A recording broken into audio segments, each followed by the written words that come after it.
Oke, kita masih melanjutkan materi tentang perkembangan usaha ya. Kali ini kita akan belajar tentang tahapan perkembangan usaha menurut Panji Anuraga. Jadi menurut Panji Anuraga, tahap perkembangan usaha itu ada 5 ya. Yang pertama yaitu tahap identifikasi peluang. Nah, peluang, kalau kalian ingat di kelas 11 kita sudah belajar yang namanya peluang usaha. Peluang usaha itu apa? Ya, peluang usaha itu adalah kesempatan. Nah, jadi ketika kamu mau mengembangkan usahamu, cari dulu peluang-peluang usaha apa saja yang bisa digunakan untuk mengembangkan usaha tersebut. Nah, tahap yang pertama yaitu identifikasi peluang. Nah, cari peluang sebanyak-banyaknya. Informasi itu bisa kalian dapat dari mana aja. Yang pertama, rencana perusahaan. Jadi, perusahaan merencanakan, membuat rencana apa saja yang bisa dilakukan untuk mengembangkan perusahaannya. Kemudian yang kedua yaitu dari saran dan usul manajemen kecil. Jadi ketika kalian nanti memiliki perusahaan, pasti ada yang namanya tim kerjanya, teamworknya. Bisa jadi terdiri misalkan dari manajer, direktur, ya, bagian produksi, bagian pemasaran, dan lain-lain. Nah, saran dari mereka ini yang bisa digunakan untuk memilih kira-kira apa saja yang bisa dilakukan. Kemudian yang ketiga, informasi yang ketiga bisa didapatkan dari program-program dan pemerintah. Nah, kalau zaman sekarang ini pemerintah memiliki program yang namanya prakerja. Ya, jadi prakerja ini bisa digunakan ya sebagai informasi untuk kalian menambah peluang-peluang apa saja, peluang bisnis apa saja yang bisa kalian gunakan untuk mengembangkan usaha kalian. Kemudian yang kelima, yang keempat yaitu hasil berbagai riset dan peluang usaha. Jadi cari dari penelitian-penelitian yang ada ya.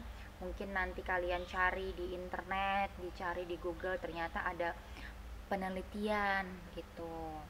Dari perkembangan apa, menghasilkan produk apa, misalkan yang berbeda dari jenis kalian, pengembangan dari produk kalian dan lain-lain.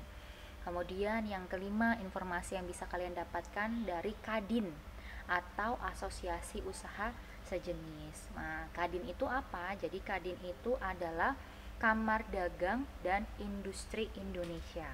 Saya ulangi ya. Kadin adalah Kamar Dagang dan Industri Indonesia. Dalam bahasa Inggris disebut Indonesian Chamber of Commerce and Industry.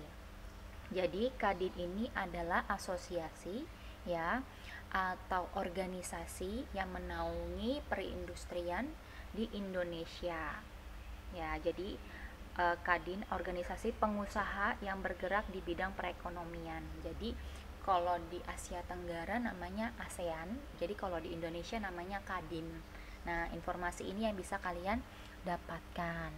Kemudian tahap yang kedua yaitu merumuskan alternatif usaha. Nah, alternatif itu apa? Ya, jalur lain ya atau ibaratnya usaha lain. Ya, misalkan tadi kamu sudah ketemu nih peluang usaha yang A. Nah, kamu juga harus menentukan peluang usaha yang B, ya, plan yang B. Jadi ketika plan A itu tidak berjalan maksimal, kamu bisa menjalankan plan B atau usaha yang kedua, seperti itu. Terus yang ketiga, seleksi alternatif. Nah, tadi ya, plan-plan yang tadi, rencana-rencana yang tadi itu diseleksi, dipilih lagi. Kira-kira mana usaha ya, mana cara yang bisa dilakukan, mana yang tidak bisa dilakukan. Mana yang mungkin dilakukan, mana yang tidak mungkin dilakukan. Dilakukan seleksi. Nah, alternatif yang dipilih yaitu yang paling terbaik, jelas ya, pasti kita tuh kalau memilih pasti yang terbaik dan yang prospektif. Nah, prospektif itu apa? Prospektif itu adalah prospek atau adanya kemungkinan bahwa itu bisa terjadi, bisa dilaksanakan, ada harapan kalau itu bisa berhasil.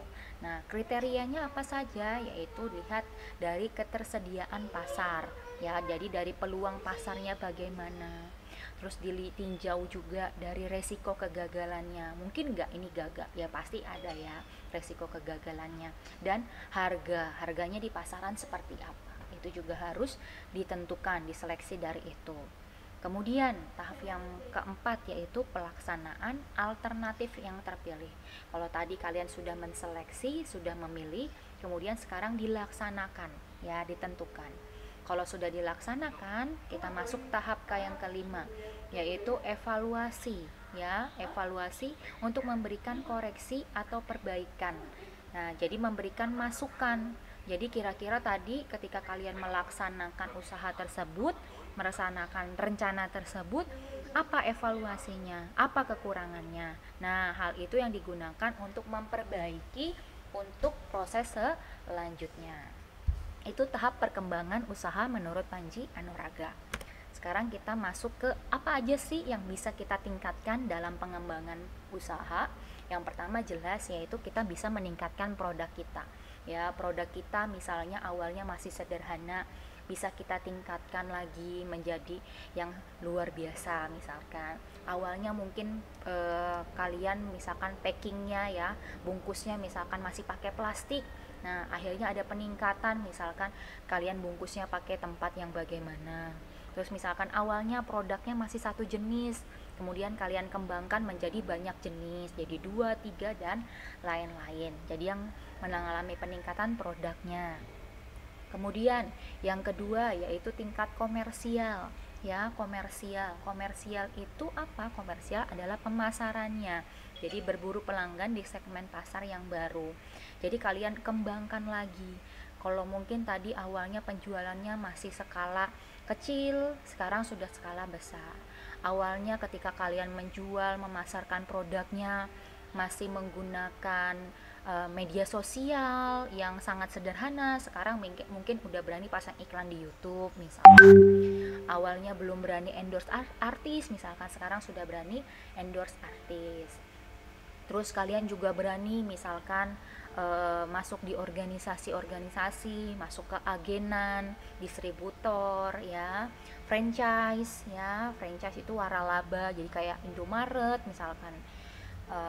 Terus juga misalkan kamu buka cabang lain, nah seperti itu tingkat komersial. Terus yang terakhir yaitu tingkat korporasi. Jadi korporasi itu apa? Jadi korporasi adalah suatu perseorangan yang merupakan badan hukum, ya, badan hukum. Jadi korporasi ini adalah organisasi, ya, yang diperlukan agar kita tuh memiliki yang namanya naungan hukum. Ya, jadi ketika kamu nanti misalkan mendirikan perusahaan, ya harus dilindungi, ada naungan hukumnya. Nah, kamu bisa mendaftarkan ini. Bisa nanti untuk meningkatkan apa? Portofolio bisnismu, ya, peningkatan produkmu. Terus kamu bisa mengetahui keuangan perusahaan seperti apa, hukum pajaknya bagaimana, kepercayaan hukum, budaya dan lain-lain. Nah, itu yang bisa kita tingkatkan dalam pengembangan usaha. Demikian materi yang kita pelajari pada segmen ini. Nanti kita lanjut pada materi berikutnya. Terima kasih, semangat belajar semuanya. Tuhan berkati.